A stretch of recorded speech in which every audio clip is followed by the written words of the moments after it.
Дүйнөнүн тарых сабагы. Сабакка көңүл бурабыз. Кайтарым байланышка чыккыла. Бүгүнкү сабактын темасы Европалык маданият. Сабактын планы: табигый илимдин өнүгүшү жана илимдеги ачылыштар. Дмитрий Иванович Менделеевдин илимий ачылышы. Адабият жана коомдук илимдер. Живопись. Постимпрессионизм агымы. Ушул темалар боюнча кеңири маалымат аласыңар. Исаак Ньютон британдык атактуу физик, астроном жана математик. Ал азыркы доордогу физика илиминин негиздөөчүлөрүнүн бири. Анын табигый философиянын математикалык башаттары аттуу фундаменталдык эмгегинде дүйнөлүк тартылуу күч мыйзамы жана классикалык механиканын калыптанышына өзөк болгон 3 физикалык мыйзамы баяндалган. Негизинен илимдин өнүгүшү 19-кылдын аягы 20-кылдын башындагы табият таануу илиминдеги эң ири ачылыштар дүйнөнүн физикалык жана математикалык модели жөнүндөгү классикалык механикага негизделген түшүнүктү түп тамырынан бери өзгөрткөн. Вильгельм Конрад Рентген 1845-1923 жылдар аралыгы. Рентген тереңдикке кирүүчү нурларды ачкан. Ал нурлар анын ысымы менен аталган. Рентген нурлары физика илиминдеги жаңы ачылыштарга түрткү болгон. Рентген аябай жөнөкөй болгондуктан 1901 жылы физика боюнча Нобель сыйлыгын алганда аны алуу үчүн церемонияга келген эмес. Ага сыйлыкты почта менен салып жиберишкен.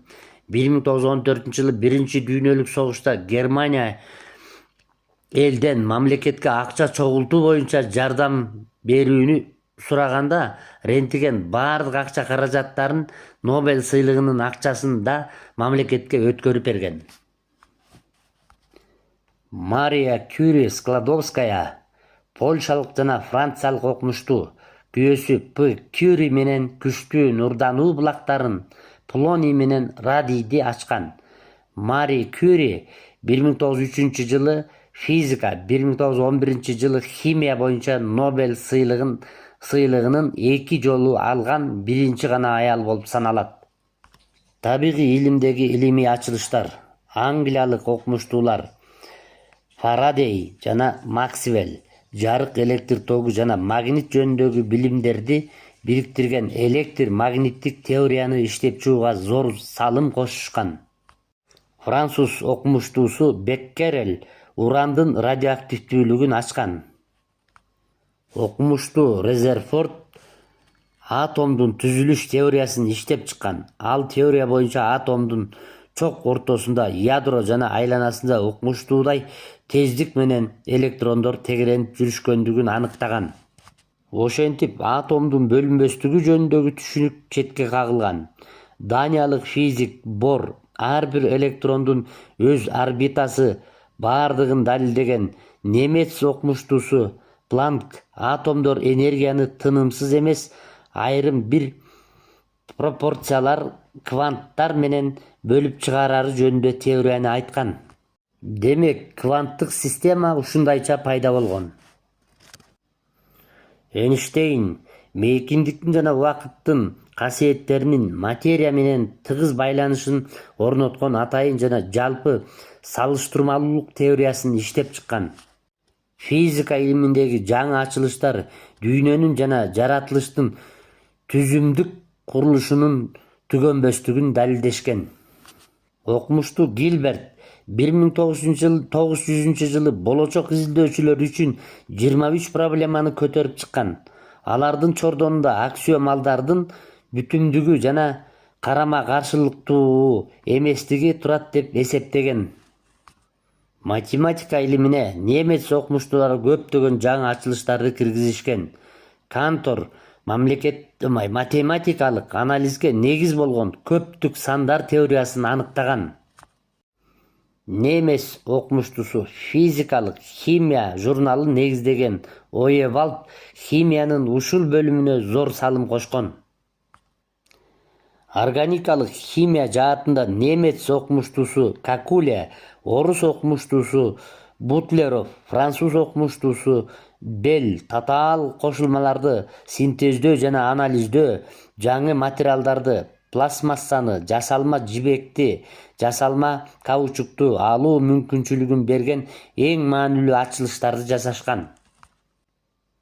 Англиялык окумуштуу Чарльз Дарвиндин изилдөөлөрүнүн жыйынтыктары боюнча табигый тандоо жолу менен түрлөрдүн келип чыгышы жана адамдын келип чыгышы жана жыныстык тандоо деген эмгектеринде негизделген эволюциялык теория биология илиминин чордонунда болгон.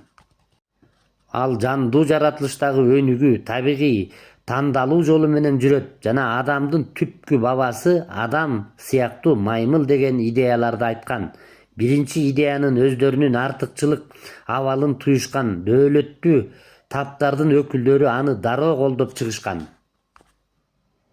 Дмитрий Иванович Менделеевдин илимий ачылыштары. Орус окумуштуусу Менделеев түзгөн химиялык элементтердин мезгилдик системасы химия илиминдеги чоң жетишкендик болгон. Ал мезгилдик система илимге али белгисиз болгон элементтердин алдын ала айтып билүү мүмкүнчүлүгүн берди. Ошондой эле элементтердин жана алардын кошулмаларынын касиеттери өздөрүнүн атомдук салмагына мезгилдик көз карандылыкта болоорун далилдеген. Натуралист Мендель жандуу жаратылышта тукум куучулук белгилери болоорун далилдеген. Голландиялык окумуштуу Фрис мутация теориясын иштеп чыккан. Башкача айтканда, жандуу организмдерди кескин өзгөрүүлөрдү алардын тукум куучулугун негиздеген. Натыйжада генетика илими пайда болгон. Француз окумуштуусу Пастер жана немец окумуштуусу Кох бактериология жана иммунитеттер теориясына негиз салышкан. Адабият жана коомдук илимдер. 19-кылымдын башында көркөм адабиятта мурдагы классицизмдин ордуна келген романтизм багыты кеңири жайылтылган болсо, кылымдын ортосунда реалисттик чыгармалар басымдуулук кыла баштаган. Реализм үчүн социалдык, тематикалык басымдуулук кылышы жана коомдогу карама-каршылыктарга жетишпеген жашоого болгон сын көз караштар мүнөздүү болгон. Философияда негизинен ири 3 багыт болгон. Позитивизм, илим философиясы, неоканттык жана турмуш философиясы болуп бөлүнгөн. Живопись. Живопистеги романтизм инсандыкты, индивидуалдуулукту билдирген. Романтикалык чыгармалардын тематикасы мурдагыдан да кеңейип, классицизмге мүнөздүү болгон. Антикалык сюжеттин ролу басаңдап, живопись жанрындагы европалык романтизм кадыресе күчөгөн. Лидерлери сүткерлик талантты зор француз художниги Делакура болгон. Анын чыгармачылыктарынын туу чокусу 1830-жылы революциянын баатырларынын каарман эрдиктерин чагылдырган баррикадаларда эркиндик картинасы болгон. Англиялык пейзажчылар реализмдин калыптанышына зор салым кошушкан. Француз живописиндеги пейзажчылар Руссо, Пен, Миля аттуу сүрөтчүлөр эле. Пейзаж чеберлеринин эң көрүнүктүүсү Корро болгон. 19-кылымдын соңунда живопись жанрында көркөм төңкөрүш жүргөн. Арине анын ошол мааниси кыйла кийин гана аңдап туюлган. Ошол кездеги импрессионисттер деп аталган художниктер искусствону жаңыртуу, салондук академизмди жоюу проблемасын көтөрүп чыгышкан. Живопистин кубарыңкы паралистарына каршы болушкан. Алар дүйнөнүн өзүнө мүнөздүү болгон өзгөчөлүктөрдү көрсөтүүгө, көз ирмемди кармап калууга умтулушкан. Булардын өкүлдөрү Мане, Моне, Дек, Ренуа жана башкалар болушкан. Дүйнөгө импрессионисттердин артынан постимпрессионизм келди. Постимпрессионизм дүйнөгө болгон кыйла жигердүү мамилени жана кыйла бир ыңгайлуу түрдүн искусствосу болгон. Постимпрессионисттик көрүнүктүү художниктер Сезани, Гогендер болуп саналат. Алардын чыгармачылыгы башкы каарынан айлана чөйрө жана өзү менен өзү күрөшүү процессинде өз ордун тапкан адам.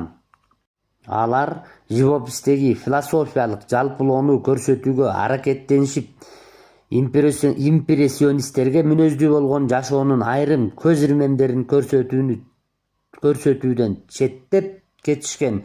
Ошол эле учурда импрессионисттер сыяктуу эле түстөрдү берүүнү биринчи орунга коюшкан окумуштуулар. Ушуну менен балдар сабагыбыз аягына чыкты. Тема боюнча суроолор турат. Ушуларды окуп, билип, түшүнгүлө, кайтарым байланышка чыккыла. Сабакка көңүл бурганыңарга чоң рахмат. Саламатта калгыла.